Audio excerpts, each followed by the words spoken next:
මේ කියන්න යන්නේ වාහන ආනයනයේ සීමා ගැන ඇසෙන තවත් එක් විශේෂ කතාවක්.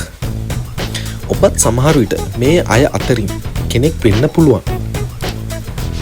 වාහන ආනයනයේ සීමා ඉවත් කිරීමෙන් පසුගිය ජනවාරි මාසයේ සිට මේ දක්වා යතුරුපැදි ඇතුළු වාහන 73400කට අධික වාහන ප්‍රමාණයක් ලියාපදිංචි කර ඇති බව මෝටර් රථ ප්‍රවාහන කොමසාරිස් ජෙනරාල් කමල් අමරසිංහ පවසනවා.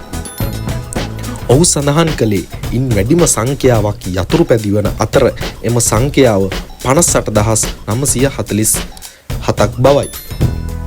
ඊට අමතරව මෝටර් රථ 7500ක් සහ ත්‍රිරෝද රථ 1666ක්ද ලියාපදිංචි කර තිබෙනවා. ඉන් වැඩිම සංඛ්‍යාවල් ලියාපදිංචි කිරීම පසුගිය මාසය තුළ සිදු වූ බවයි මෝටර් රථ ප්‍රවාහන කොමසාරිස් ජෙනරාල් කමල් අමරසිංහ වැඩිදුරටත් සඳහන් කළේ.